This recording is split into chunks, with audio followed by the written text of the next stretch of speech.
Pemirsa, munculnya wacana untuk menarik setoran uang kepada setiap kandidat calon ketua umum yang akan maju dalam Munaslup Golkar menuai pro kontra. Menurut Ketua Organizing Committee Munaslup Golkar Zainuddin Amali, wacana penarikan itu digagas untuk menghindari terjadinya praktik jual beli suara yang dilakukan calon ketua umum kepada pemilik suara. Uang yang terkumpul dari para calon ketua umum itu nantinya selain digunakan untuk keperluan penyelenggaraan Munaslup, juga akan dibagikan kepada seluruh peserta yang hadir sebagai uang saku.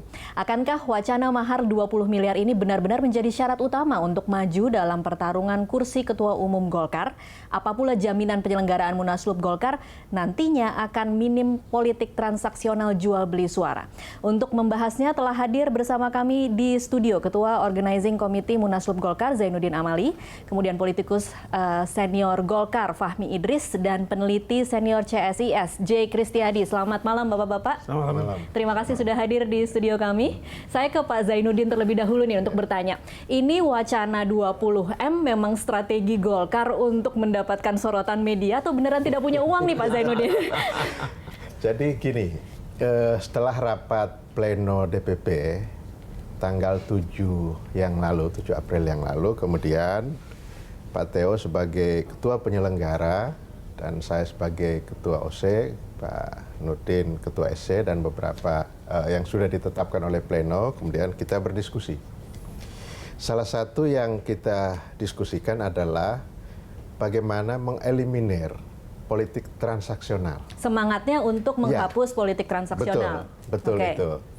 Nah, berkembang berbagai ide, kemudian salah satu yang muncul itu dilarang dan tidak dilarang, pasti ini komunikasi antara calon-calon ketua umum dengan peserta itu akan terjadi. Itu akan sulit kita hindari. Nah, kemudian muncullah pemikiran salah satu opsi, kalau toh calon-calon ketua umum ini ingin membantu peserta ya, yang akan datang mengganti transport dan lain sebagainya sebatas kewajaran, itu kenapa tidak kita kemudian salurkan saja melalui penyelenggara sehingga si peserta ini tidak tahu itu berasalnya dari siapa. Jadi dia akan memilih sesuai dengan kemampuan, kualitas, visi, dan kegolkaran. Itu ideal. Yang diharapkan. Saya mengerti, jadi dikumpulkan di satu lumbung, kemudian nanti dibagikan secara rata, tidak tahu siapa yang menyumbang berapa begitu. Tetapi kenapa mesti angkanya 20 miliar? Sebenarnya angka ini tidak ada. Angka ini tidak ada, ya berapa ya sudah, kita masih mendiskusikan. Toh juga ini belum final menjadi salah satu opsi yang kita pilih untuk mengeliminir politik transaksional itu. Jadi tidak benar kalau ada yang mengatakan bahwa angka 20M itu sudah diputuskan di steering committee, kemudian dibawa ke DPP tapi belum diputuskan. Saya kira tidak. Tidak ya? Saya kira tidak. Dan ada satu hal yang saya perlu luruskan, ini bukan mencari untuk pembiayaan Munas.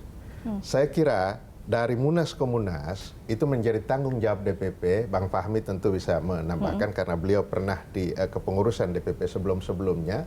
Jadi alokasi pembiayaan tentang pelaksanaan Munas itu menjadi tanggung jawab DPP. Ada bendahara umum DPP dan ketua umum dan lain sebagainya, kan kira-kira begitu.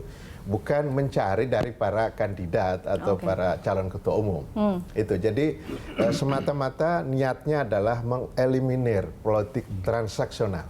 Sebagai sebelum saya pindah ke Pak Fahmi, sebagai gambaran sebenarnya berapa sih anggaran untuk menyelenggarakan Munas ini? Apakah kalau misalnya kemudian angka 20 miliar itu keluar, kemudian sekarang ada 10 calon kandidat, harus butuh 200 miliar untuk menyelenggarakan sebuah Munas Golkar begitu?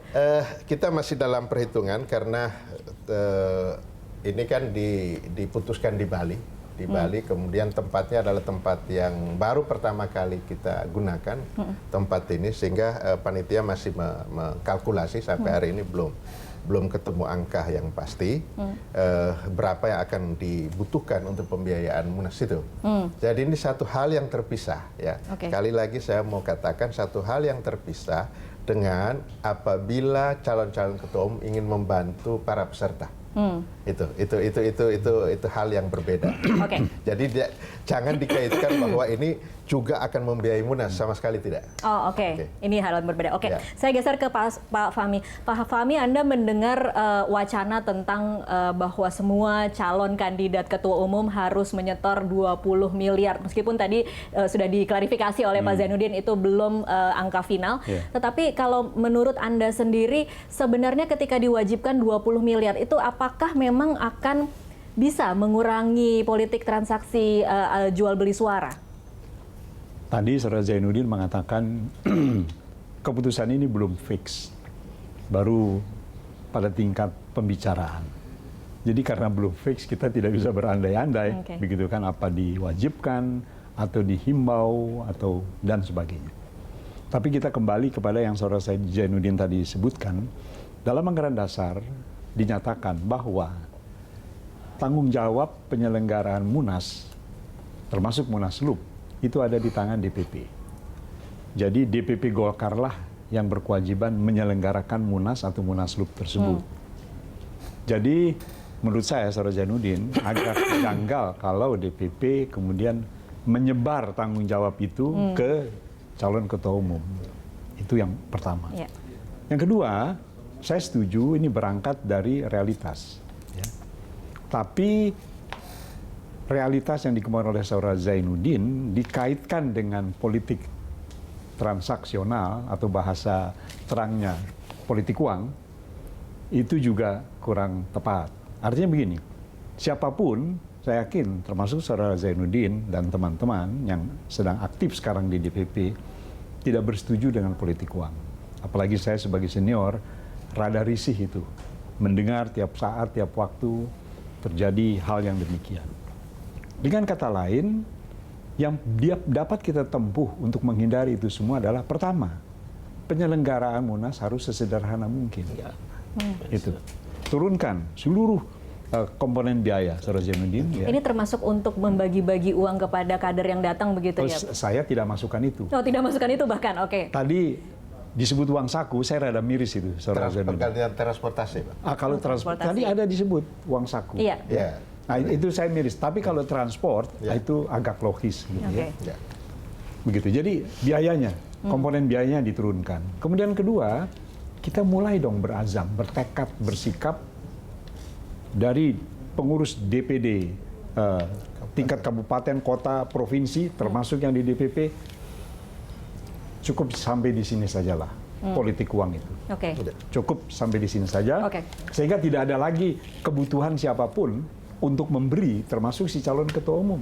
Ini kan niat baik di tingkat atas nih Pak Fahmi, juga disadari oleh Pak Zainuddin dan teman-teman di steering committee bahwa memang semangatnya tidak ingin ada politik uang. Tetapi apakah kader-kader di bawah yang biasa datang dengan mungkin semangatnya memang mengharapkan ada uang transportasi? Bagaimana menyiasati hal itu? Jadi begini, semua sadar bahwa ini tidak baik. Termasuk mereka-mereka yang tadi Caca bilang tadi, semua juga sadar tidak baik. Tapi dalam satu posisi tidak bisa menghindar. Kenapa? Karena ada tawaran. Ya, dari dia barangkali tidak, tapi tawaran begitu deras datang. Kenapa tidak? Begitu kan? Nah itu. Jadi kalau semua bersikap sama, seluruhnya, pimpinan DPD tingkat kabupaten, kota, provinsi menyatakan sikap begitu, dan terutama calon ketua umum. Ini penting sekali.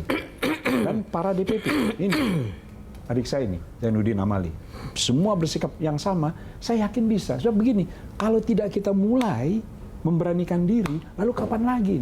Jangan jadi ini penyakit yang kemudian membusukkan. Nah itu yang saya khawatir, membusukkan strata dan struktur yang ada di dalam Golkar. Dimulai dari putuskan dulu tawarannya, jangan sampai ada tawaran dari atas yang kemudian menggoda di bawah untuk kemudian meminta ya. Kita ke Prof. Kristiadi.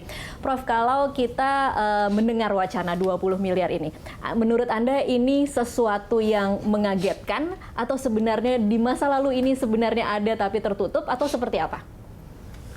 Saya mau klarifikasi dulu, Mbak. Mbak nyebut saya prof itu provokator atau profesor? Profesor. Profesor. Saya bukan profesor saya ini. Tapi begini, Mbak. Saya tidak kaget dengan 20 miliar. Tapi lemas tadi saya. Sejauh waktu mendengar seperti itu ya, sudah sejauh itu ketersesatan Golkar itu dalam mengelola organisasi. Ya, toh. Yang diutamakan ada 20 miliar. Saya baru saja tadi mendengar setengah jam yang lalu Mas Nurdin Halid mengatakan bahwa untuk memerangi politik uang, ya toh, untuk menjadi, oleh karena itu calon harus kasarnya mengajukan 20 miliar. Wah, ini sudah nggak masuk akal sama sekali ya. Ya, sebab untuk obat daripada menanggulangi politik uang, obatnya itu transparansi dalam penyelenggaraan Munas nanti, bukan seorang uang setor. Sebab ini analoginya meskipun nggak benar seperti ini. Terus ini saya semula takut bahwa ini ada tokoh-tokoh Golkar yang sudah tidak lagi mengerti hal-hal yang sebetulnya tabu sudah menjadi biasa.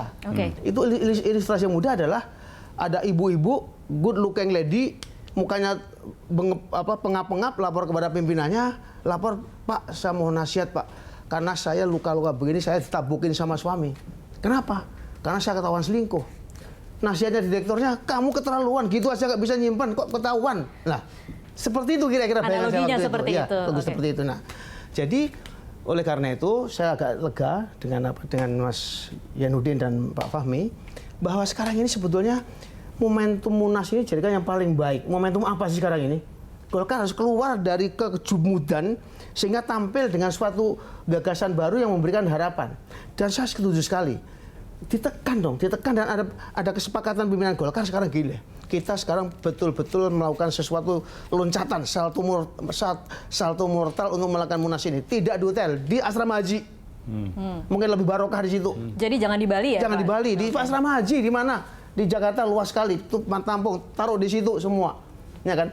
Nah, dengan demikian lalu ada kembali semangat ini kalau tokoh-tokoh seperti itu. Sebab Mas Yanudin dan Pak Fahmi bisa mengharapkan bahwa Golkar itu momentum sekarang itu mengisi kekosongan ranah politik. Apa itu? Kepemimpinan politik.